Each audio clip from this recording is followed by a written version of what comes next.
So if I'm working around a circle of radius 1, then all the way around is going to be 2 pi, right? So if I have a circle and all the way around is 2 pi, then what's halfway around? If all the way is 2 pi, how much is halfway? Pi.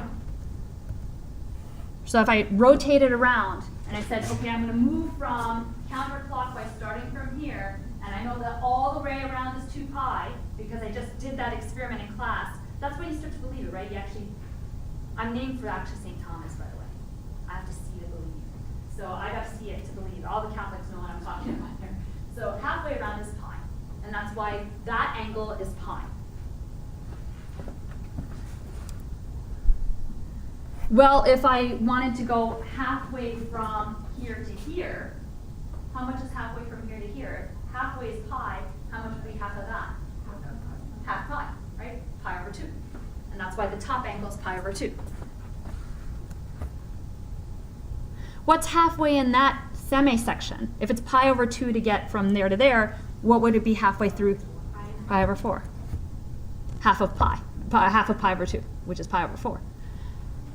What about halfway over there on the other side? There's no way you can take this as an animation, so it's the same, right? So actually it would be, if I started from 0, and I was moving along, and I went to halfway between here and here, think of a cup, a measuring cup. Where would it be halfway between the halfway point and the hole? How much of the way around are you? 3/4. Right there. That's 3/4. 3/4 of pi, right? If all the way around is pi, or halfway around is pi, half of that would be pi over 2, and right in smack in between pi over 2 and pi would be 3/4.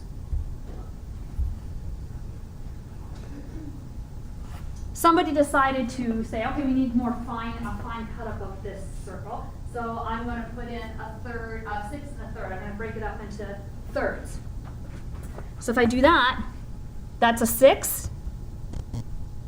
And that's actually 2 6. Pi over 3 is 2 6. So they're just taking that halfway across and cutting it up into 6 equal pieces. 1 6, 2 6, 3 6, 4 6. So if you do 1 6, that's 2 6 up there. 2 6, if you reduce it, is pi over 3. 3 6 is a half, if you reduce it. 4 6 is 2 pi over 3. 5 6 is 5 6. It doesn't reduce anymore. And then 6 6 is right here. So all they did is they took halfway around and cut it up into 6 equal pieces. 1 6, 2 6, 3 6, 4 6, 5 6. So that added some more hash marks in. The pi over 4 was already there, but this pi over 6 wasn't. That was my first 6. You got 6 people with half a pizza. You just cut it up into 6 pieces, right? Equal pieces. So the first piece would be right here. The second piece would be this section right here. The third piece would be this section up here. The fourth piece would be this section. The fifth piece is this, and the sixth piece is this. One more time? Yeah. Okay. Let me see if I can color it in. Oh, I'll use my mouse. So I'm going to now break up this semicircle into 6 equal pieces. So I've got a pizza, and I've got 6 people, and they want to share it, and they all want equal pieces. So the first slice I'm going to make is going to be a 1/6 of that semicircle. Well, all the way around is pi, or a half of this is pi. So right here, the first 6 section I'm going to get is pi over 6, because I want a 1/6 of the pi, because I'm going to cut up into 6 pieces. Then the next slice is right here. There's another 6. Then the third slice is right here, another 6. The fourth slice is right here. They're all equal in size. See, I'm just pushing the mouse from here to here. That's the fourth slice. The fifth slice, they're all a 1/6 of the way around. Each one of them are equally a 1/6 of the way around. And the last slice is right from here to here. 6 equal pieces. What? Because I can't draw. Even with computer-aided technology, I can't draw well. That's why I'm not an analytical chemist. Stayed in math. This is actually good compared to what I did last semester. I tried to hand draw it.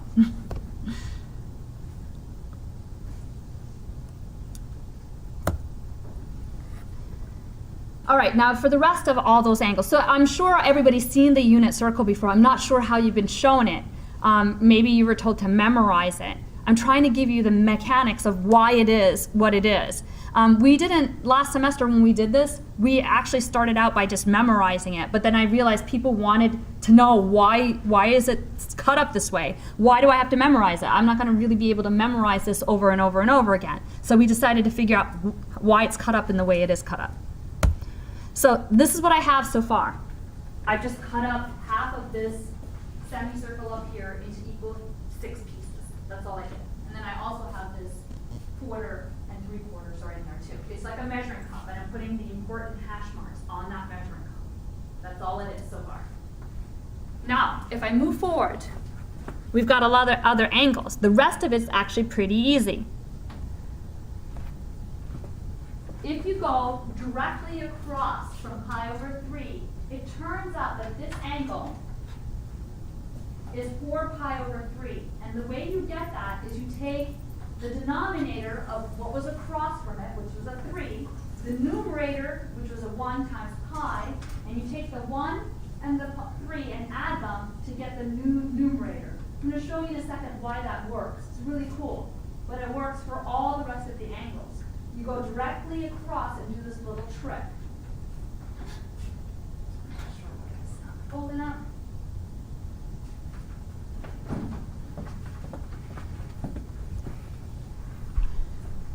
Check it out.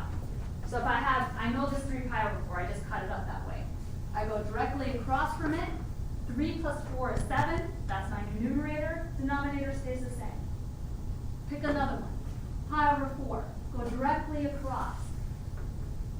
4 plus 1 is 5. That's my new numerator. Denominator is 4. Pi over 2. What should be directly across from it that my red sweater is covering up? That I only wore today, I swear. 3 pi over 2. There it is. Another one. 5 pi over 6. Ooh, I dropped this. It should be 11 pi, right? Can't add.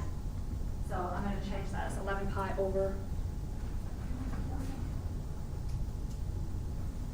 Yeah, this is 5 pi over 6. Yep, 11 pi over 6. No mistake.